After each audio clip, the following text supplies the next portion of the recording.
नमस्कार, सत श्री अकाल, आदाब। आप सबका अमरीन पाठशाला में स्वागत है। आपकी अपनी हिंदी टीचर आज एक नई कहानी लेकर प्रस्तुत हुई है जिसका नाम है गैंग्रीन। इसे रूस कहानी के नाम से पहले छपी थी, बाद में ये गैंग्रीन नाम से छपने लगी।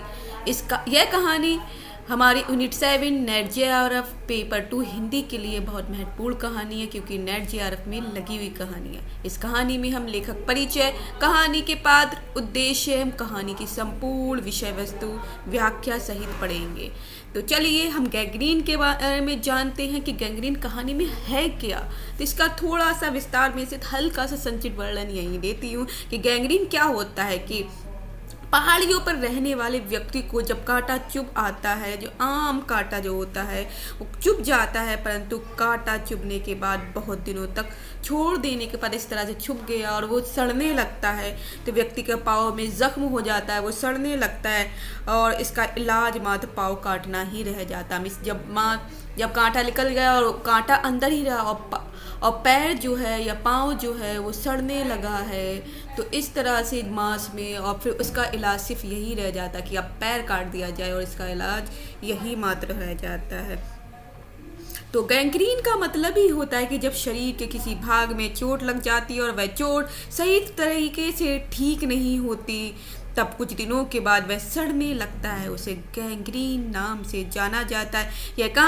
इस कहानी में हम जो एक स्त्री पात्र है उसके अकेलेपन में घुटती हुई अभावग्रस्त, नीरस, उदास, दुख से छटपटाती स्त्री की करुण दशा पढ़ेंगे, दुख भरी दशा पढ़ेंगे कि वह पहले स्त्री कैसे हुआ करती थी जब उसका विवाह नहीं हुआ था, लेकिन जब उसका विवाह हो जाता है पहाड़ पर अपने डॉक्टर पति के साथ चली जाती है और डॉक्टर जो है डिस्पेंसरी चला जाता है काम, तो वो कैसा अकेलापन, घुटा हुआ, अभावग्रस्त, नीरस और उदास, दुख से भरी छटपटाती रहती है।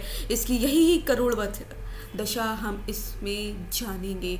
तो चलिए हम कहानी की तरफ बढ़ेंगे, अभी लेखक परिचय की तरफ बढ़ेंगे। और जिन बच्चों ने अभी तक हमारे चैनल को सब्सक्राइब नहीं किया तो जल्दी से सब्सक्राइब करेंगे, और जिनको भी कहानी अच्छी लगी, कैसी लगी, वो कहानी में कमेंट ज़रूर करेंगे। तो लाइक करेंगे वीडियो को और कमेंट ज़रूर करेंगे। तो चलिए हम सबसे पहले लेखक परिचय के बारे में जान लेते हैं। सच्चिदानंद हीरानंद वास्य अज्ञे ने इस कहानी को लिखा है जिसका नाम है गैंग्रीन, और उसे रोज नाम से पहले वो लिखी गई थी, भारत में ये गैंग्रीन नाम से छपने लगी थी। और ये जो सच्चिदानंद हीरानंद वास्य अज्ञे हैं ये तार सप्तक के, प्रथम तार सप्तक के कवियों में भी आते हैं। तो ध्यान रखिए, पूछा जाता है क्वेश्चन तार सप्तक के 7 कवियों के नाम बताओ, तो तार सप्तक के जो प्रथम तार सप्तक है उसमें सच्चिदानंद हीरानंद वास्य अज्ञे भी हैं।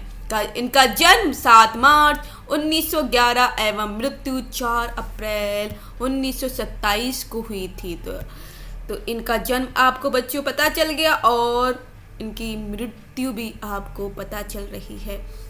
हिंदी में अपने समय के सबसे चर्चित कवि, कथाकार, निबंधकार, पत्रकार, संपादक, यायावर और अध्यापक रहे हैं।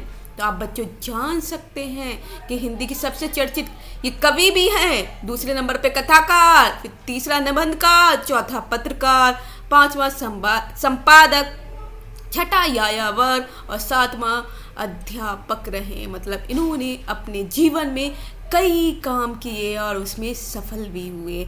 इनका जन्म उत्तर प्रदेश कुशीनगर कुसैया पुरातत्व खुदाई शिविर में हुआ था। जो पुरातत्व खुदाई शिविर से प्राप्त हुआ है कसैया, उसमें से हुआ था। बचपन लखनऊ, कश्मीर, बिहार और मद्रास में बीता।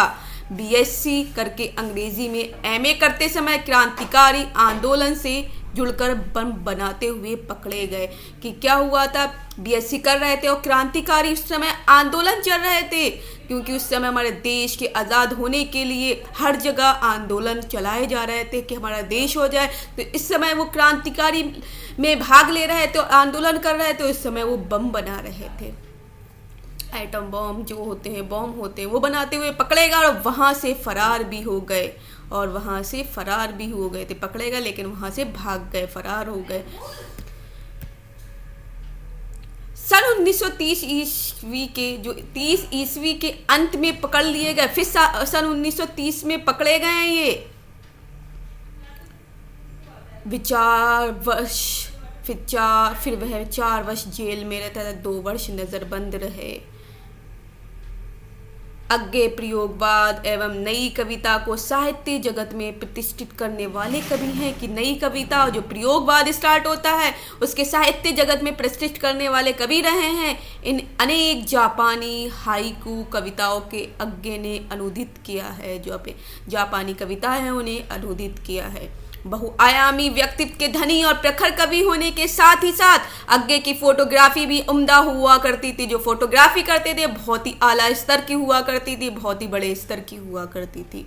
और यायावरी तो शायद उनका दैव प्रदत्त ही था। जो यायावरी लिखना था, इधर से उधर घूमना था, उनका दैव प्रदत्त ही एक तरीके से था, उन्हें शायद दैवीय शक्ति से प्राप्त हुआ। और उसी में यायावरी में यायावर के बारे में लिखते भी हैं वो। कुछ समय तक जोधपुर विश्वविद्यालय में प्रोफेसर भी रहे हैं। उन्होंने सप्तक परंपरा का सूत्रपात किया है। तो पूछ सकते हैं तार सप्तक परंपरा का सूत्रपात प्रारंभ किसने किया है? तो ये अज्ञे जो हमारे हैं सच्चिदानंद हीरानंद वास्यन अज्ञे ने किया है। सप्तक परंपरा का विचार प्रभाकर माचवे के दिमाग में आया, जिसमें 7 कवियों की रचनाएं संकलित हैं। इसमें सार सप्तक में 7 कवियों की रचनाएं वहां पर संकलित हो गई हैं, इकट्ठा कर दी गई हैं। और ये तार सप्तक कवियों के एक प्रमुख कवि माने जाते हैं। तो तार सप्तक को आपको अच्छे से पढ़ना पड़ेगा, क्योंकि तार सप्तक के बारे में नेट जेआरएफ में भी क्वेश्चन पूछे जाते हैं और हमेशा पूछे जाते रहेंगे शायद, क्योंकि इनके बहुत इंपॉर्टेंट ये पॉइंट, और मैं भी इन्हें तार सप्तक के बारे में आपको जरूर पढ़ाऊंगी। तो चलिए देखते हैं कविता संग्रह भग्नदूत 1933, चिंता 1942। तो भग्नदूत है 1933 में, कविता संग्रह आया है चिंता 1942 में, इत्तेलम 1946, हरिघास पर क्षण भर 1949, बावरा अहेरी 1954, इंद्रधनुष रौंदे हुए 1957, अरी को अरुणा प्रभा में 1959, आंगन के पार द्वार 1961, कितनी नावों में कितनी बार 1967 1967, क्योंकि मैं उसे जानता हूँ 1970 1970, सागर मुद्रा 1970, पहले मैं सन्नाटा बुनता हूँ 1974, ये क्वेश्चन आ चुके, पहले मैं सन्नाटा बुनता हूँ, बाबरा हेरी, ये सारे क्वेश्चन नेट में पूछे गए हैं। कब कहानी किसकी है, कौन सी सन में लिखी गई है? 1974 महावृक्ष के नीचे नदी की बांक पर छाया, 1981 में prison date and other poems अंग्रेजी में 1946। तो ये इनकी सारी कविता संग्रह हो गए हैं। अब हम इनकी कहानी पढ़ लेते हैं। कहानियां कौन कौन सी हैं? विपत्का 1937, परंपरा 1940, कोठरी की बात 1945, शरणार्थी 1948, जयदोल 1951। ये सारी इनकी कहानियां हो गई हैं। अब उपन्यास जो नॉवेल हैं वो जान लेते हैं। शेखर एक जीवनी प्रथम भाग, बहुत इंपॉर्टेंट, जो आपके नेट जेआरएफ में भी लगा हुआ ये है उपन्यास, तो आपको ये इंपॉर्टेंट पढ़ना भी पड़ेगा और शायद मैं भी आपको ये पढ़ाऊंगी। प्रथम भाग उत्थान 1941, द्वितीय भाग संघर्ष 1944 में, नदी के द्वीप 1951, अपने अपने अजनबी 1961। तो आपको पता चल गया शेखर एक जीवनी जो प्रथम भाग आया था 1941 में आया था, द्वितीय भाग 3 साल बाद जो संघर्ष के नाम से आया था 1944, और नदी के द्वीप 1951 में आया है, और अपने अपने अजनबी 1961 में। तो शेखर एक जीवनी जो है बहुत इंपॉर्टेंट पार्ट है, आपको पढ़ना है। यात्रा वृतांत, अरे यायावर याद रहेगा 1953, एक बूंद सहरा उछली 1960। यात्रा वृतांत यायावर के नाम से रहेगा, क्योंकि यात्रा वृतांत है, यात्रा के बारे में जो लिखा है, वहाँ की भौगोलिक स्थिति के बारे में लिखे, सब कुछ इसमें जानकारी मिल जाएगी। इसी तरह से निबंध संग्रह है सबरंग त्रिशंकु 1945, आत्मेमद 1960, आधुनिक साहित्य एक आधुनिक परिदृश्य आलवाल 1971, सब रंग और कुछ राग 1956, लिखी कागज कोरे 1972। इसी तरह से आलोचनाएं लिखी हैं, क्रिटिसिज्म किया है इन्होंने। त्रिशंकु बहुत इंपॉर्टेंट है, 1945 नाम पूछते हैं त्रिशंकु का, जो आपके नेट जारफ में होता है, नाम याद कर लीजिए किसकी है, अज्ञे की है और 1945 में लिखी गई। आपने मत 1960, आत्मने पद 1960, भवंती 1971, उद्यतन 1971। संस्मरण लिखे हैं, स्मृति लेखा, डायरियां लिखी हैं इन्होंने, भक्ति, अंतरा और शाश्वती। विचार गद्य करे हैं, सप्सर नाटक उत्तर प्रियदर्शी लिखा है। जीवनी लिखी है रामकमल राय द्वारा लिखे शिखर से सागर तक, ये इनकी जीवनी है। तो बच्चों इनके बारे में आपने अज्ञे के बारे में जाना है। अब हम गैंग्रीन रोज कहानी अज्ञे की समीक्षा और सार और पात्र पढ़ लेते हैं। गैंग्रीन, जिसे रोज कहानी नाम से पहले छपी थी, कहानी का उद्देश्य एक युवती जो मालती नाम की है कि यांत्रिक वैवाहिक जीवन के माध्यम से नारी जीवन और उसके सीमित घरेलू परिवेश में बीतते उबाऊ जीवन की गाथा है। किस तरह से जो मालती जो होती है विवाह से पहले बहुत अच्छे से रहती है, चंचल होती है, लेकिन विवाह के बाद एक यांत्रिक रूप धारण कर लेती है, यांत्रिक वैवाहिक जीवन का रूप धारण कर लेती है। मशीन की तरह बस वो काम करती है, सुबह से उठकर शाम तक जैसे मशीन काम कर रही है। उसके अंदर की सारी भावनाएं मर चुकी थी, वो उबाऊ जीवन व्यतीत करने लगी थी। तो आपको पता चल गया किस तरह से वो अकेलेपन में घुटती हुई अभावग्रस्त, नीरस और उदास दुख से छटपटाती, प्रतिदिन यही काम उसका रहता था, छटपटाती रहती थी।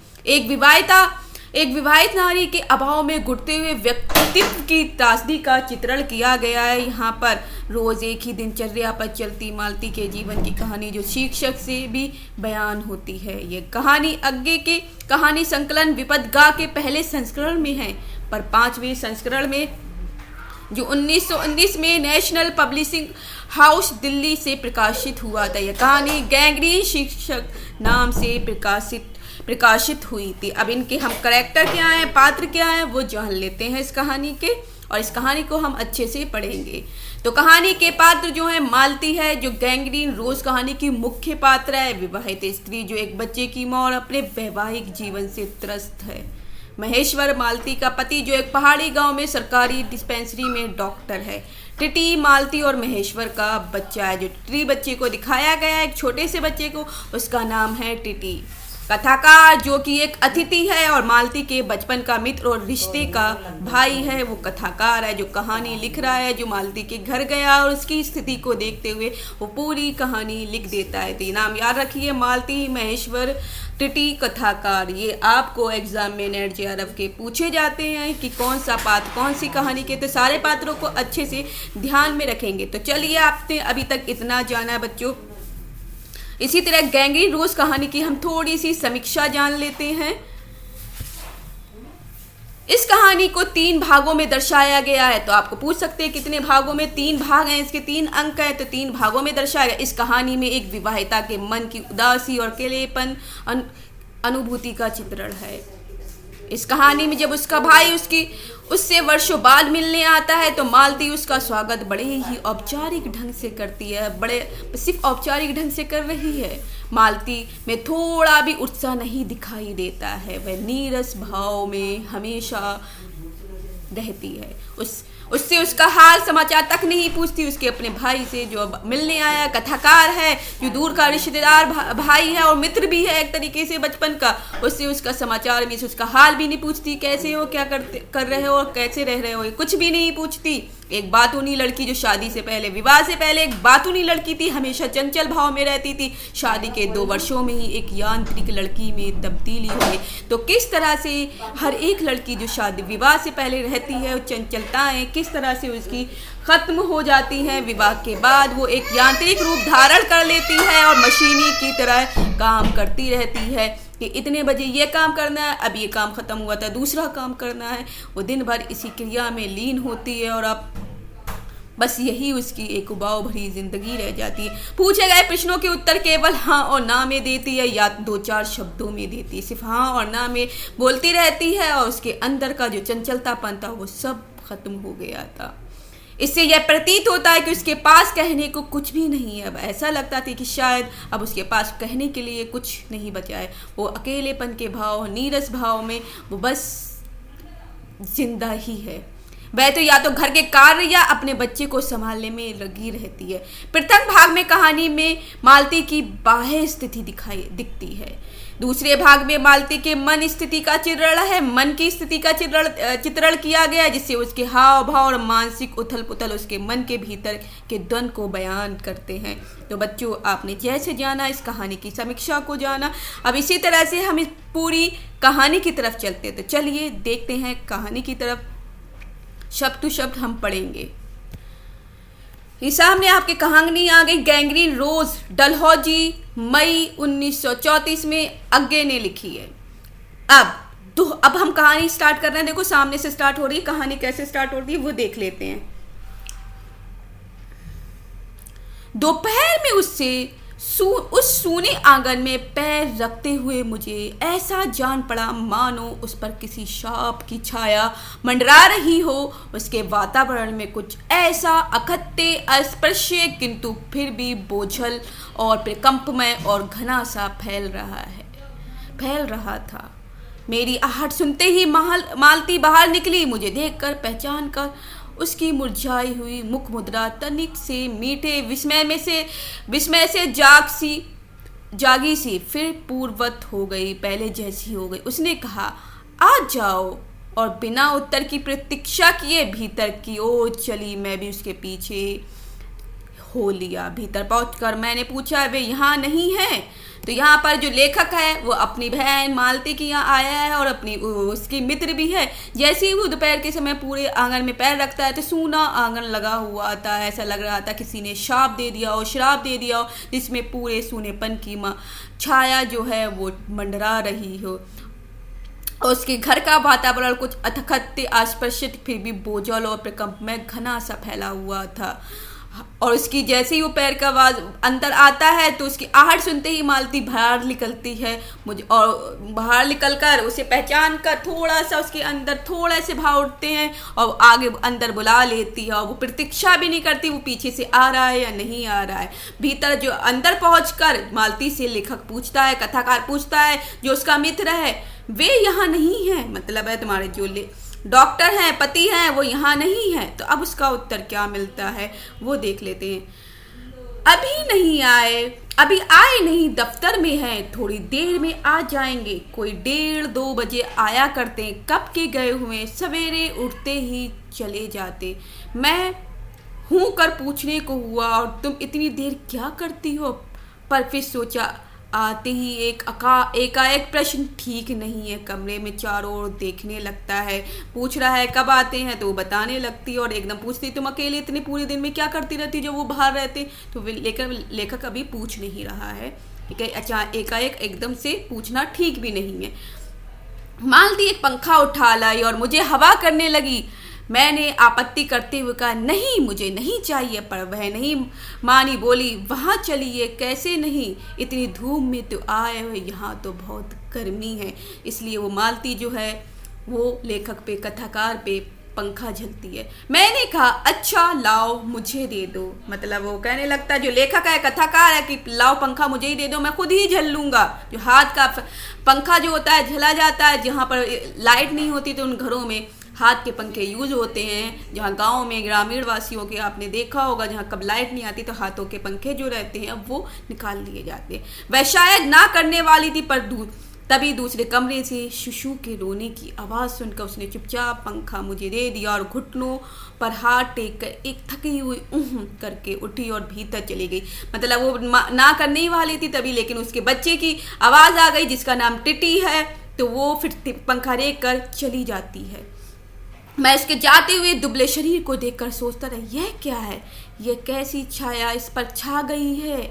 मालती मेरी दूर के रिश्ते की बहन है, कि तू उसे सखी कहना है ही उचित है, क्योंकि हमारा परस्पर संबंध सख्य का ही रहा है। हम बचपन से इकट्ठे खेले हैं, इकट्ठे लड़े और पीटे हैं, और हमारी पढ़ाई भी बहुत सी इकट्ठी हुई है।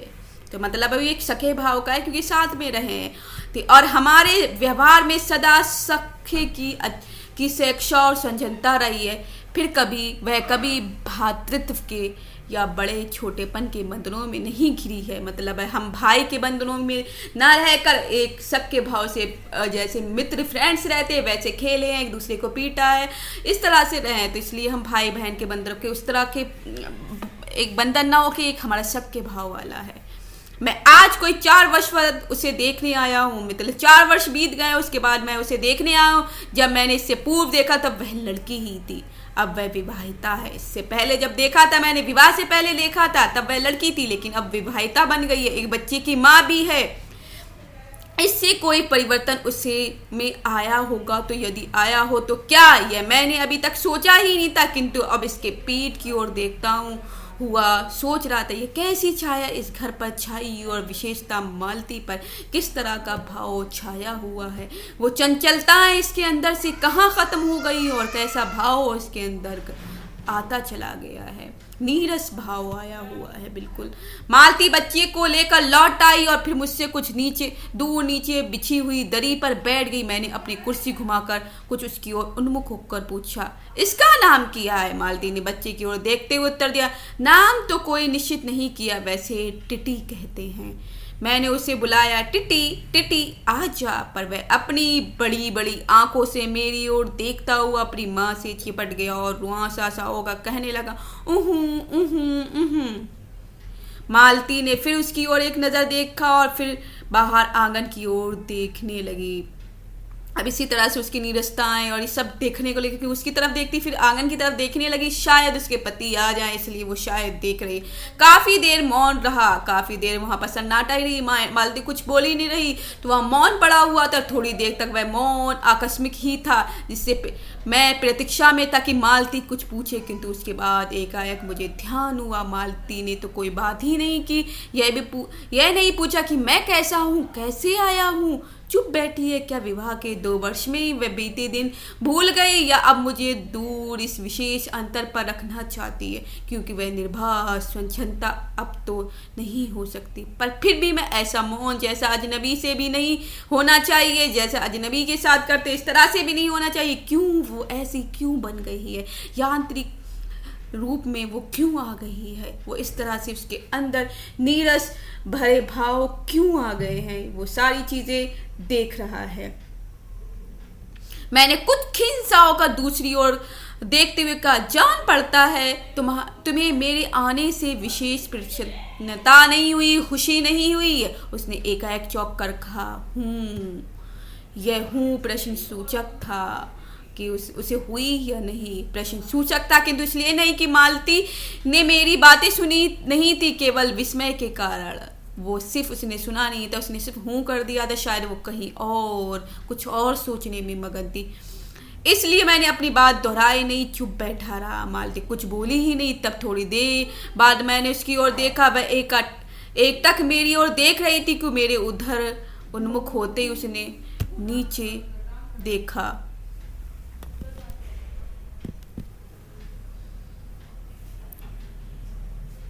1 मिनट बच्चों।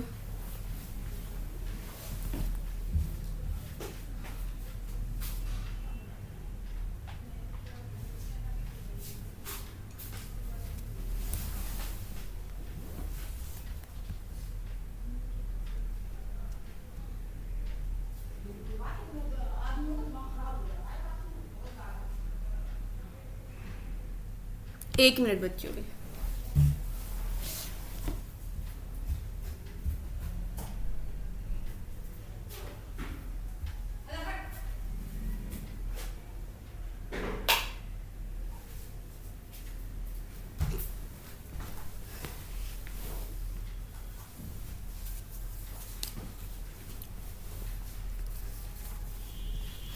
सॉरी बच्चों, हाँ अब मैं करती, केवल विस्मय के कारण इसलिए मैंने अपनी बात दोहराई नहीं।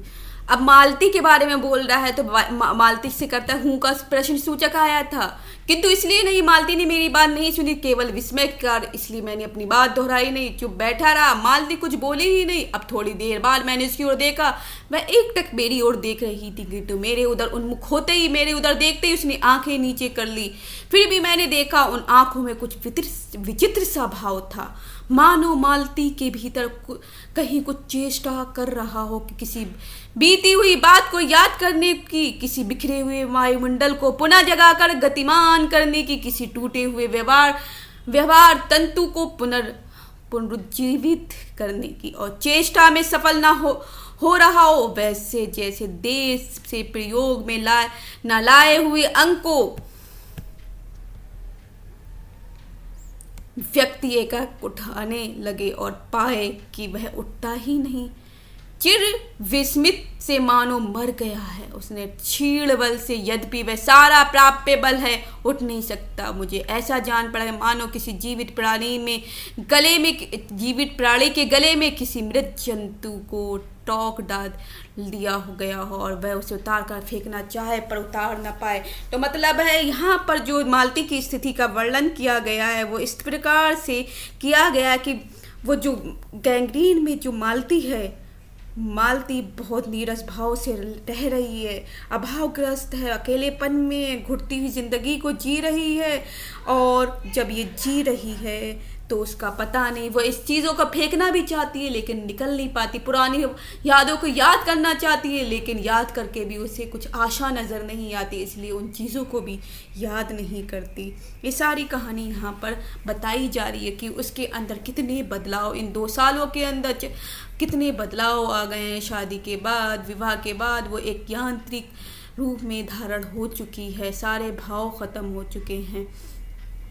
तभी किसी ने किवाड़ जो डोर है खटखटाए। मैंने मालती की ओर देखा, वह हिली नहीं। जब किवाड़ दूसरी बार खटखटाए गए तब वह शिशु को अलग करके उठी और किवाड़ खोलने चली गई, गेट को खोलने चली जाती है। वे यानी मालती के पति आए। मैंने उन्हें पहली बार देखा था, यद्यपि फोटो से उन्हें पहचाना जा सकता है। खाली फोटो ही पहले देखा था लेकिन फोटो देखा हुआ था इसलिए पहचानता था। परिचय हुआ। मालती खाना तैयार करके आंगन में चली गई। खाना तैयार करने कहाँ चली जाती है, आंगन में चली गई और हम दोनों भीतर बैठकर बातचीत करने लगे, उनकी नौकरी के बारे में, उनके जीवन के बारे में, उस स्थान के बारे में और ऐसे अन्य विषयों के बारे में जो पहले परिचय पर उठा करते हैं, एक तरह का स्वच्छारात्मक कवच बनकर।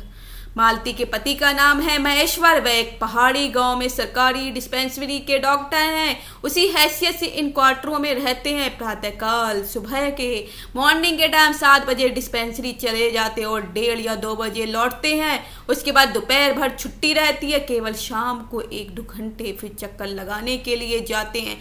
डिस्पेंसरी के साथ के छोटे से अस्पताल में पड़े हुए रोगियों को देखने और अन्य ज़रूरी हिदायतें करने। उनका जीवन भी बिल्कुल एक निर्दिष्ट ढर्रे पर चलता है। नित्य वे काम, उसी प्रकार के मरीज, वही हिदायतें, वही नुस्खे, वही दवाइयाँ। वह स्वयं उकताए हुए हैं और इसलिए और साथ ही इस भयंकर गर्मी के कारण वह अपने फुर्सत के समय में भी सुस्त ही रहते हैं, लेजी रहते हैं। मालती हम दोनों के लिए खाना ले आई। मैंने पूछा, तुम नहीं खाओगी या खा चुकी? महेश्वर बोले कुछ हंसकर, वह पीछे खाया करती है। पति 2:30 बजे खाना खाने आते, इसलिए पत्नी 3 बजे तक भूखी बैठी रहेगी। मतलब पति कितनी देर में आएगा तो फिर उसके बाद ही खाएगी, पहले नहीं खा सकती। ये रूल्स हैं, पता नहीं कौन से जमाने की परंपराओं के रूल बने हुए थे जो पहले, क्योंकि जब तक पति भूखा है, बाहर से आ नहीं जाए, चाहे वो 3 बज जाए या रात हो जाए, लेकिन पति के आने के बाद ही पत्नी को खाना की इजाज़त है, उससे पहले खाने की इजाज़त नहीं है। महेश्वर खाना आराम करते हुए मेरी ओर देखकर बोले, आपको तो खाने का मजा क्या ही आएगा, ऐसे वक्त खा रहे हैं, मतलब ऐसे टाइम में खा रहे हैं तो आपको खाने का मजा ही क्या आएगा? मैंने उत्तर दिया, वहाँ देर से खाने तो और अच्छा लगता है। भूख बढ़ी हुई होती पर शायद मालती बहन को कष्ट होगा। मालती टोक कर बोली, मेरी रीति ये नई बात नहीं है, रोज ही ऐसा होता है, कोई नई बात नहीं, प्रतिदिन ही ऐसा होता है, खाने में लेट हो जाता है। मालती बच्चे को गोद में लिए हुई थी। बच्चा रो रहा था पर उसकी ओर भी कोई भी ध्यान नहीं दे रहा था, कोई उसकी तरफ, बच्चे की तरफ ध्यान, ना मालती ना उसका पति। मैंने कहा, वह रोता क्यों है? मालती बोली, हो ही गया है, चिड़चिड़ा सा हमेशा ही ऐसा ही रहता है। फिर बच्चे को डांट कहा, चुप कर, जिससे वह और भी रोने लगा। मालती ने भूमि पर बैठा लिया और बोली, अच्छा ले, रो ले, और रोटी लेने आंगन की ओर चली जाती है। जब हमने भोजन समाप्त किया तब 3 बजने वाले थे। महेश्वर ने बताया कि उन्हें आज जल्दी अस्पताल जाना है। यहाँ एक दो चिंताजनक केस आए हुए हैं, इनका ऑपरेशन करना पड़ा, 2 की शायद टांग काटनी पड़े, गैंग्रीन हो गया है। थोड़ी देर में वह चले गए। मालती किवाड़ बंद कर आई और मेरे पास बैठने लगी कि मैंने कहा अब खाना तो खा लो, मैं इतनी देर टिटी से खेलता हूँ। मतलब है, अब बताते हैं महेश्वर चले जाते कि गैंग्रीन के मरीज हैं जिनका मांस सड़ जाता है, घाव इतना ज़्यादा हो जाता है कि पैर काटने पड़ जाते हैं, हाथ पैर काटने पड़ जाते हैं। तो इसलिए जो है महेश्वर जो है मालती का पति वो चला जाता है। और अब वो लेखक जो है, यहाँ पर राइटर जो है, कथाकार जो है, वो कहता है मालती से कि अब तो इतना टाइम हो गया, 3 भी बज गए दोपहर के, तुम खाना खा लो, मैं जो बेटा है तुम्हारा टिटी उससे खेल लेता हूँ। वह बोली खा लूंगी, मेरे खाने की कौन बात है, मेरी खाने की कौन पूछता है, मैं खाऊं या ना खाऊं किसी को कोई फर्क नहीं पड़ता, तो मैं खा लूंगी बाद में। किंतु चली गई। टिटी के हाथ को लेकर झुलाने लगा, जिससे वह कुछ देर के लिए शांत हो गया। वो टिटी के साथ खेलने लगता है, वो वहां से चली जाती मालती। दूर शायद अस्पताल में ही 3 खड़के। एकाएक मैं चौंका, मैंने सुना मालती वही आंगन में बैठी अपने आप ही एक लंबी सी थकी हुई सांस के साथ कह रही 3 बज गए। तो जब 3 बज गए मानो वही तपस्या के बाद कोई कार्य संपन्न हो गया हो। मीस अब कहती है खाकर कि अब 3 बज गए हैं, उसने एक काम कर लिया है, खाना खा लिया और अपने पति को सबसे मेन काम कि अपने पति को खिलाकर उसने भेज दिया है और अब वह खाना खा रही है। तो इसलिए वो बोल रहे हैं कि 3 बज गए।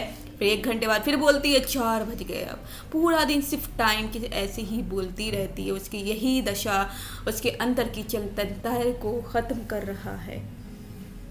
कैसे वो छटपटाती पूरे दिन रहती है, चंचलताएं ख़त्म हो रही हैं, उबाऊ ज़िंदगी हो रही है, कहीं बाहर जाना घूमना फिरना कुछ भी नहीं है।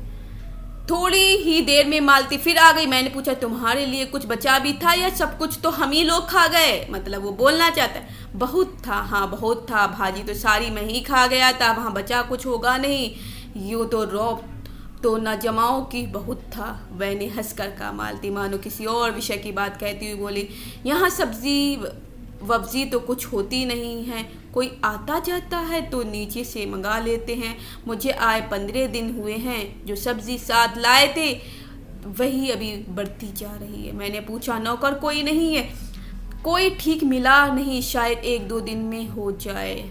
बर्तन भी तुम ही मांजती हो? और कौन मांजेगा, मैं ही मांजती हूँ, मैं ही धोती हूँ, कहकर मालती छड़बड़ आंगन में जाकर लौट आई। मैंने पूछा कहाँ गई थी? आज पानी नहीं है, बर्तन कैसे मंजेंगे, कैसे धुलेंगे, कैसे वॉश होंगे, पानी ही नहीं आया है।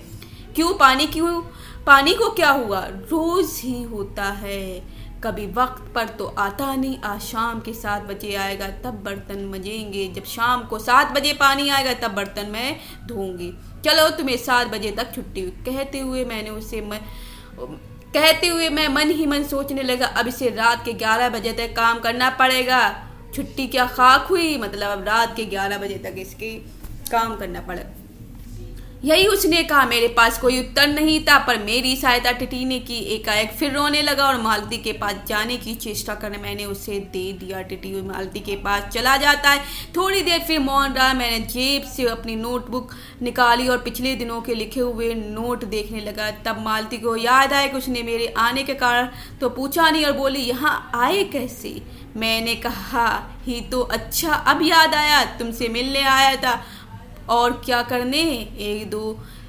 1 दिन रहोगे ना? तो पूछे नहीं कल चला जाऊंगा, ज़रूरी जाना है। मालती कुछ नहीं बोली, कुछ खिंसी हो गई। मैं फिर नोटबुक की तरफ देखने लगा। थोड़ी देर बाद मुझे भी ध्यान हुआ मैं आया तो हूँ मालती से मिलने, किंतु यहाँ वह बात करने को बैठी है और मैं पढ़ रहा हूँ। पर बात भी क्या की जाए, मुझे ऐसा लग रहा था कि इस घर में जो छाया घिरी हुई है वह अज्ञात रहकर भी मानो मुझे वश में कर रही है। मैं भी बस वैसा ही नीरस निर्जीव सा हो रहा हूँ जैसे इस घर में जैसे मालती हो रही है, मालती हो गई है। इसी तरह से अज्ञात मैं भी नीरस बनता जा रहा हूँ, निर्जीव सा बनता जा रहा हूँ, ऐसा लग रहा है। मैंने पूछा तुम कुछ पढ़ती लिखती नहीं हो? मतलब कुछ किताबें नॉवेल्स क्यों नहीं पढ़ती हो? तो मैंने चारों ओर देखने लगा कि कहीं किताब दिख पड़े, कोई किताब दिख जाए। यहाँ, अब वो कहती यहाँ कहकर मालती थोड़ा सा हंस दी। वह हंसी कह रही थी कि यहाँ पढ़ने को है क्या, यहाँ पढ़ने के लिए क्या है।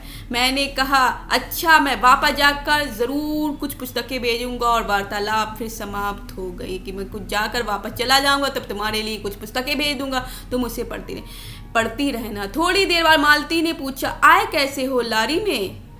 पैदल, मतलब गाड़ी में कैसे आए हो? तो कहता पैदल। इतनी दूर, बड़ी हिम्मत की, आखिर तुमसे मिलने आया हूँ, ऐसे ही आए हो? नहीं, कुछ पीछे आ रहा है सामान लेकर, मैंने सोचा बिस्तर ले ही चलूँ। अच्छा किया, यहाँ तो बस। कहकर मालती चुप रह गई। फिर बोली तुम थक गए होगे, लेट जाओ। नहीं, बिल्कुल नहीं थका, रहने भी दो, थके नहीं, भला थके हैं। और तुम क्या करोगी? मैं बर्तन मांझ कर रखती हूँ, पानी आएगा तो धुल जाएंगे, मतलब उस पर साबुन वगैरह लगा कर रख देती हूँ, मांझ कर रखती हूँ, पानी आएगा उस पर पानी डाल कर धो दूंगी। मैंने कहा वाह, क्योंकि और कोई बात मुझे सूझी नहीं। थोड़ी देर में मालती उठी और चली गई टिटी को साथ लेकर। तब मैं भी लेट गया और छत की ओर देखने लगा। मेरे विचारों के साथ आंगन में आते ही बर्तनों के घिसने की खन खन की ध्वनि मिलकर एक विचित्र एक स्वर उत्पन्न करने लगी, जिसके कारण मेरे अंग धीरे धीरे ढीले पड़ने लगे और मैं ऊँगने लगा। एकाएक वह स्वर टूट गया, मौन हो गया। इसमें मेरी तंद्रा भी टूटी और मैं उस मौन में सुनने लगा। 4 खड़क रहे थे और इसी का पहला घंटा सुनकर मालती रुक गई। मतलब 4 बज रहे थे। घंटी जो होती है, जो लगी हुई होती घड़ी में, घंटे वाली घड़ी जो होती, टन टन टन आवाज आती है, उसी तरह से 4 बजने की घंटा बजा। मालती रुक गई। वह 3 बजने वाली बात मैंने फिर देखी। अब की बार उग्र रूप मैंने सुना। मालती एक बिल्कुल अनैच्छिक अनुभूति, नीरस यंत्रवर्त जो मशीन की तरह काम करते हैं, वह भी थके हुए यंत्र के स्वर में कह रही थी 4 बज गए। मतलब 3 बजने के बाद जब घंटे की आवाज़ आई 4 बज गए। इसी तरह से जब उसके बाद आती है आवाज़ 5 बज गए, 6 बज गए। इसी तरह से पूरा दिन वो करती रहती है और इसके अलावा नीरस भाव के अलावा उसके पास कुछ नहीं होता। मानो इस अनैच्छिक समय में को गिनते ही उसका मशीन तुल्य जीवन बीतता हो, वैसे ही जैसे मोटर का स्पीडो मीटर यंत्र पर फासला नापता हो। और मतलब इस घंटों को नापते हुए पूरा दिन बिताती कि अब 3 बज गए, 4 बज गए, 5 बज गए, रात के 11 बज गए, सोना है, सुबह 6 बज गए, 5 बज गए तो उठना है। तो ये इसी तरह से मशीन की तरह वो यंत्र के अनुसार चल रही हो। और यंत्रवर्त विश्रांत स्वर में कहता है किससे कि मैंने अपने अमित शून्य पद को इतना अंश तय कर लिया, न जाने कब कैसे मुझे नींद आ गई। तब 6 कभी के बज चुके थे जब किसी के आने की आहट से मेरी नींद खुली और मैंने देखा महेश्वर लौट आए हैं और उनके साथ ही बिस्तर लिए हुए मेरी कुल्ली भी आ रहा है। मेरा जो कुल्ली था जिससे मैंने अपना बिस्तर लाया था साथ में, तो मैं मुंह हाथ धोने को, पानी मांगने को ही, ताकि मुझे याद आया पानी नहीं होगा। मैंने हाथों से मुंह पोंछते पोंछते महेश्वर पूछा आपने बड़ी देर की, मतलब ये पानी आया नहीं, तब मुंह धोने के लिए तो पानी नहीं था, तो ऐसे ही मुंह पोंछ लेता और कहते आपने बड़ी देर कर दी। उन्होंने किंचित गिलानी भरे स्वर में कहा, शर्मिंदगी भरे स्वर में कहा, आज ये गैंग्रीन का ऑपरेशन करना ही पड़ा। एक कराया हूँ, दूसरे को एम्बुलेंस में बड़े अस्पताल में भिजवा दिया। मैंने पूछा गैंग्रीन कैसे हो गया? तो गैंग्रीन रोग है, तो बताया गया कि कैसे हो गया। एक कांटा चुभा था, उसी से हो गया। बड़े लापरवाह लोग होते हैं यहाँ के। मैंने पूछा यहाँ आपको केस अच्छे मिल जाते हैं? आय के लिहाज से नहीं, डॉक्टरी के अभ्यास के लिए। बोले हाँ मिल ही जाते हैं। यह गैंग्रीन हर दूसरे चौथे दिन एक केस आ जाता है, और नीचे बड़े अस्पतालों में भी। मालती आंगन से ही सुन रही थी। जब आ गई बोली हाँ केस बनाते देर क्या लगती, कांटा चुभाता, इस पर टांग काटनी पड़े, यह भी कोई डॉक्टरी है? हर दूसरे दिन किसी की टांग किसी की बांह काट आते हैं, इसी का नाम है अच्छा अभ्यास। महेश्वर हंसे बोले ना काटे तो उसकी जान गंवाए। हाँ पहले तो दुनिया में कांटे ही नहीं होते होंगे, आज तक तो सुना नहीं था कि कांटों के चुभने से मर जाते हैं। महेश्वर ने उत्तर नहीं दिया, मुस्कुरा दिए। मालती मेरी ओर देखकर बोली ऐसे ही होते हैं डॉक्टर, सरकारी अस्पताल है ना, क्या परवाह है मैं तो रोज़ ही ऐसी बातें सुनती हूँ। अब कोई मर मुर जाए तो ख्याल ही नहीं होता। पहले तो रात रात भर नींद नहीं आया करती थी मुझे ऐसी बातें सुनकर कि ऐसे रोग आए, लोगों के हाथ पैर काटे जा रहे। मैं ऐसी बातें सुनती थी, मुझे तो नींद ही नहीं आती। लेकिन अब इनके साथ रहते रहते मैं भी एक इस चीज़ में मग्न हो चुकी हूँ, मुझे अब परवाह नहीं होती। तभी आंगन में खुले हुए नल ने कहा टिप टिप टिप टिप। मीस अब पानी आ गया था। मालती ने कहा पानी और उठकर चली गई। खनाहट से हमने जाना, बर्तन धोए जाने लगे हैं। टिटी महेश्वर की टांगों से के सहारे खड़ा है, मेरी ओर देख रहा था। अब एकाएक उसने उन्हें छोड़कर मालती की ओर खिसकता हुआ चला। महेश्वर ने कहा उधर मत जा और उसे गोद में उठा लिया। वह मचलने और चिल्ला चिल्ला कर रोने लगा। महेश्वर बोले अब रो रो कर सो जाएगा, तभी घर में चैन होगी। मैंने पूछा आप लोग भी तरी सोते हैं? गर्मी तो बहुत होती है। होने को तो मच्छर भी बहुत होते हैं, पर यह लोहे के पलंग उठाकर बाहर कौन ले जाए? अब के नीचे जाएंगे तो चारपाइयाँ ले आएंगे। मतलब अब किसी नीचे कहीं जाएंगे मार्केट की तरफ तो हम चारपाई ले जाएंगे। इन पहाड़ों पर अभी यहाँ पर चारपाइयाँ तो नहीं मिलेंगी। फिर कुछ रुक कर बोले आज तो बाहर ही सोएंगे। आपके आने का इतना लाभ ही होगा कि आप आए हो तो आज हम बाहर ही सोएंगे, इतना लाभ तो मुझे मिलेगा ही। टिटी अभी तक रोता ही जा रहा था। महेश्वर ने उसे एक पलंग पर बिठा दिया और पलंग बाहर खींचने लगे। मैंने कहा मैं मदद करता हूँ। दूसरी ओर से पलंग उठाकर निकलवा दिया। अब हम तीनों, महेश्वर, टिटी और मैं, दो पलंगों पर बैठ गए और वार्तालाप के लिए उपयुक्त विषय न पाकर उस कमी को छुपाने के लिए टिटी से खेलने लगे। क्योंकि वार्तालाप के लिए, बातचीत के लिए अब कोई विषय नहीं मिल रहा था, तो हम दोनों टिटी के साथ खेलने लगे। बाहर आकर वह कुछ चुप हो गया था, किंतु बीच बीच में जैसे एकाएक कोई भूला हुआ कर्तव्य याद करके रो उठता और एकदम चुप हो जाता था। और कभी कभी हम हंस पड़ते थे या महेश्वर उसके बारे में कुछ बात कह देते थे। मालती बर्तन धो चुकी थी। जब वह उन्हें लेकर आंगन के एक और रसोई के छप्पर की ओर चली तब महेश्वर ने कहा थोड़े से आम लाया हूँ, वह भी धो लेना। कहाँ है? अंगीठी पर रखे हैं, कागज में लिपटे हुए।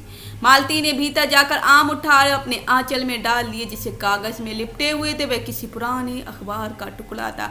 मालती चलती चलती संध्या के उस क्षण के प्रकाश में उसी को पढ़ती जा रही थी। वह नल के पास जाकर खड़ी उसे पढ़ती रही। जब दोनों ओर पढ़ चुकी थी तब एक लंबी सांस लेकर उसने फेंक कर आम धोने लगी। मुझे एकाएक याद आया, बहुत दिनों की बात है, जब हम कभी स्कूल से भर्ती हुए थे, जब स्कूल में हमारा एडमिशन हुआ था, जब हमारा सबसे बड़ा सुख, सबसे बड़ा विजय थी हाजिरी हो चुकने के बाद चोरी से क्लास से निकल कर भागना और स्कूल से कुछ दूरी पर आम के बगीचे में पेड़ों पर चढ़कर कच्ची आमियाँ तोड़ तोड़ कर खाना। मुझे याद आया कभी जब मैं भाग आता तो मैं मालती नहीं आ पाती थी, तब मैं खिन मन लौट आया करता था। मालती कुछ नहीं पढ़ती थी, उसके माता पिता तंग थे। एक दिन उसके पिता ने उसे एक पुस्तक ला कर दी और कहा कि इसके 20 पेज रोज पढ़ा करो, हफ्ते भर बाद मैं देखूंगा कि यह समाप्त कर चुकी हो या नहीं, तो मार मार कर चमड़ी उधेड़ दूंगा। मालती ने चुपचाप किताब ले ली, पर क्या उसने पढ़ी? मैं नित्य ही उसे 10 पन्ने 20 पेज फाड़ कर फेंक देती, अपने खेल में किसी भांति फर्क न पड़ने देती। जब 8वें दिन उसके पिता ने पूछा किताब समाप्त कर ली, तो उत्तर मिला हाँ कर ली। पिता ने कहा लाओ मैं प्रश्न पूछूंगा, तो चुप खड़ी रही। पिता ने कहा तो अद्भुत सर से बोली किताब मैंने फाड़ कर फेंक दी है, मैं नहीं पढ़ूंगी। उसके बाद वह बहुत पिटी, पर वह अलग बात है। इस समय में यही सोच रहा है कि वह उद्दत और चंचल मालती आज कितनी सीधी हो गई है, कितनी शांत, और एक अखबार के टुकड़े को तरसती है। इस तरह से एक पुराना अखबार का टुकड़ा लेकर भी दोनों तरफ से पढ़ लिया। यह क्या है? यह तो ये सब सोच रहा है। तभी महेश्वर ने पूछा रोटी कब बनेगी? बस अभी बनाती हूँ। पर अब की बार जब मालती रसोई की ओर चली तब टिटी की कर्तव्य भावना बहुत विस्तीर्ण हो गई। वह मालती की ओर हाथ बढ़ाकर रोने लगा और नहीं माना। मालती उसे गोद में लेकर चली गई। रसोई में बैठकर एक हाथ से उसे थपकने और दूसरे को छोटे छोटे डिब्बे उठाकर अपने सामने रखने लगी। और हम दोनों चुपचाप रात्रि की ओर भोजन की ओर एक दूसरे कुछ कहने की और न जाने किस किस की न्यूनता की पूर्ति की प्रतीक्षा करने लगे। हम भोजन कर चुके थे और बिस्तरों पर लेट गए थे। टिटी सो गया था। मालती पलंग के एक और मोम जामा बिछाकर उसे उस पर लिटा गई। लड़के को जो टिटी है उसे लिटा जाती है। वह सो गया था, पर नींद में कभी कभी चौंक उठता। एक बार तो उठकर बैठ गया था, परंतु फिर लेट गया। जैसे बच्चों की क्रियाएं होती, बीच बीच में उठते रहते हैं। मैंने महेश्वर से पूछा, आप तो थके होंगे, सो जाइए। वह बोले, थके तो आप अधिक होंगे, 18 मील पैदल चल कर आए। किंतु उनके स्वर में मानो जोड़ दिया, थका तो मैं भी हूँ। मैं चुप रहा। थोड़ी देर में किसी ऊपर संज्ञा ने मुझे बताया वह ऊँग रहे हैं। तब लगभग 10:30 बजे थे। मालती भोजन कर रही थी। मैं थोड़ी देर मालती की ओर देखता रहा। वह किसी विचार में, यद्यपि बहुत गहरे विचार में नहीं, लीन हुई धीरे धीरे खाना खा रही थी। फिर मैं इधर उधर खिसक कर पर आराम से होकर आकाश की ओर देखने लगा। पूर्णिमा थी, आकाश अनभ्र था। मैंने देखा उस सरकारी क्वार्टर की दिन में अत्यंत शुष्क और नीरस लगने वाली स्लेट की छत भी चांदी सी चमक रही है। अत्यंत शीतलता और स्निग्धता से छलक रही, मानो चंद्रिका उन पर बहती हुई आ रही हो, झर रही हो। मैंने देखा पवन की चीड़ के वृक्ष, गर्मी के सूकर मटमैले हुए चीड़ के वृक्ष धीरे धीरे गा रहे हैं कोई राग जो कोमल है किंतु करुण नहीं, अशांति में है किंतु उद्वेग में नहीं। मैंने देखा प्रकाश से धुंधले नीले आकाश के तट पर जो चमगादड़ नीरव उड़ान से चक्कर काट रहे थे, वे भी सुंदर दिखते हैं। मैंने देखा दिन भर की तपन, अशांति, थकान, दहा पहाड़ों से भी भाव से उठकर वातावरण में खोए जा रही है, जिसे ग्रहण करने के लिए पर्वत शिशुओं ने अपनी चीड़ वृक्ष रूपी भुजाएं आकाश की ओर बढ़ा रखी हैं। पर यह सब मैंने देखा अकेले। मैंने महेश्वर ऊँग रहे हैं और मालती उस समय भोजन में निवृत्त होकर दही जमाने के लिए मिट्टी का बर्तन गर्म पानी से धो रही थी और कह रही थी, अभी छुट्टी हुई जाती है मीस, अब कामों से छुट्टी हुई जाती है और सोने का वक्त आ रहा है। और मेरे कहते ही कि 11 बजने वाले हैं, धीरे से सिर हिलाकर जता रही कि रोज़ ही इतने बज जाते, प्रतिदिन का यही काम है। मालती ने वह सब कुछ नहीं देखा। मालती का जीवन अपनी रोज़ की नियत गति से बहा जा रहा था और एक चंद्रमा की चंद्रिका के लिए, एक संसार के लिए रुकने को तैयार नहीं था। चांदनी में शिशु कैसा लगता है, इस अलस जिज्ञासा से मैंने टिटी की ओर देखा और वे एकाएक मानो किसी शैशवोचित वामता से उठा और खिसक कर पलंग के नीचे गिर पड़ा और चिल्ला कर रोने लगा। महेश्वर ने चौंक कर कहा, क्या हुआ? मैं झटपट उसे उठाने दौड़ा। मालती रसोई से बाहर निकल। मैंने उस खट शब्द को याद करके दिल से करुणा भरे स्वर में कहा, चोट बहुत लगी गई बेचारे को। वह सम्मानो एक ही क्षण में, एक ही क्रिया की गति में हो गया। मालती ने रोते हुए शिशु को मुझसे लेने के लिए हाथ बढ़ाते हुए कहा, इसे चोटें लगती ही रहती, रोज ही गिर पड़ता है। एक छोटे भर के लिए मैंने स्तब्ध हो गया। फिर एकाएक में मेरे मन में, मेरे समूचे अस्तित्व में विद्रोह के स्वर में कहा, मेरे मन न भीतर ही बाहर एक शब्द भी नहीं निकला। माँ, युवती माँ, यह तुम्हारे हृदय को क्या हो गया है जो तुम अपने एकमात्र बच्चे के गिरने पर भी ऐसी बात कह सकती हो? और यह अभी जब तुम्हारा सारा जीवन तुम्हारे आगे है, बहुत जीवन है, अभी तो कुछ भी नहीं बीता, छोटा सा शिशु ही है। और तब एकाएक मैंने जाना कि वह भावना मिथ्या नहीं है। मैंने देखा कि सचमुच उस कुटुंब में कोई गहरी भयंकर छाया घर कर गई है। उसके जीवन के पहले ही यौवन में खून की तरह लग गई है, उसे खून की तरह चिपट जाती है। इसका इतना अभिन्न अंग हो गया है कि वह उसे पहचानती ही नहीं। उसकी परिधि में घिरे हुए चली जा रही है। इतना ही नहीं, मैंने उसे छाया को देख भी लिया। इतनी देर में पूर्ववत शांति हो गई थी। महेश्वर फिर लेट कर ऊँग रहे थे। टिटी मालती को लेटे हुए शरीर से चिपट कर चुप हो गया था। यद्यपि कभी एकाध किसी उसके छोटे से शरीर को हिला देती थी। मैं भी अनुभव करने लगा था कि बिस्तर अच्छा सा लग रहा है। मालती चुपचाप ऊपर आकाश में देख रही थी। क्या चंद्रिका या तारों को? वो प्रश्न उठाया था, वो कहाँ देख रही है? तभी 11 का घंटा बजा। मैंने अपनी भारी हो रही पलकें उठाकर अकस्मात किसी अस्पष्ट प्रतीक्षा से मालती की ओर देखा। 11 के पहले घंटे की खड़कन के साथ ही मालती की छाती एकाएक फफोलों की भांति उठी और धीरे धीरे बैठने लगी और घंटा ध्वनि के कंपन के साथ ही मुंह खो जाने वाली आवाज़ में उसने कहा, 11 बज गए। में सबका अरय बज गया है। किस तरह से ये कहानी आप लोगों ने देखी कि अज्ञे ने रोज़ प्रतिदिन कहानी के बारे में किस तरह से इन्होंने बताया है। तो यह आपको होपफुली कहानी बहुत पसंद आई होगी कि किस तरह की कहानी में अज्ञे ने रोज़ प्रतिदिन यांत्रिक जो चंचल लड़की थी उसकी किस तरह की स्थिति हो जाती है कि यांत्रिक वैवाहिक जीवन के मध्य नारी जीवन और उसके समित घरेलू पुरुष में वो जो बीत रहा है उबाऊ की जीवन की कथा किस तरह से है। एक विवाहित नारी के अनुभव में घुटते हुए व्यक्तित्व की त्रासदी का किस तरह से चित्रण यहाँ पर हुआ, ये सब आपको रोज़ कहानी में देखने को मिलता है। तो इसी तरह से रोज़ कहानी हमने पढ़ी है। गैंग्रीन में जो कहानी है तो इसका नाम गैंग्रीन भी रखा गया, रोज़ कहानी। पहले रोज़ कहानी नाम दिया गया था, प्रतिदिन क्या हो रहा है कि किस तरह से एक स्त्री की उबाऊ यांत्रिक जीवन को किस तरह से यहाँ पर दिखाया गया है। यहाँ पर जैसे 3 बज गए, 4 बज गए, 7 बज गए, 11 बज गए, वो इस तरह से सिर्फ देखती रहती है मालती के रूप में, और इसी तरह से वो बच्चे को लिए हुए काम करती रहती है। और ये मालती और महेश्वर मान सकते हैं किस तरह से वो अलग अलग दिखाई दे रहे हैं, दोनों में भी रिश्ता के भाव पड़े हुए हैं। तो ये कहानी होपफुली आप लोगों को बहुत पसंद आई होगी। और गैंग्रीन एक रोग होता है जिसमें हाथ पैर काट दिए जाते हैं, मांस चढ़ जाता है। तो इसी तरह से हम और भी कहानी लेकर प्रस्तुत होते रहेंगे, और तब तक के लिए बाय बाय, टेक केयर। और जिसने भी हमारे चैनल को सब्सक्राइब नहीं करा है तो सब्सक्राइब करेंगे, कमेंट ज़रूर करेंगे कहानी कैसी लगी, और लाइक करेंगे। तो नेक्स्ट कहानी में या नेक्स्ट वीडियो में मिलते हैं, तब तक के लिए धन्यवाद, थैंक्स। आप लोगों का दिन जो है मंगलमय रहे, खुश रहे, आबाद रहे, जहाँ रहे मस्त रहे। Have a nice day. जय हिंद, जय भारत।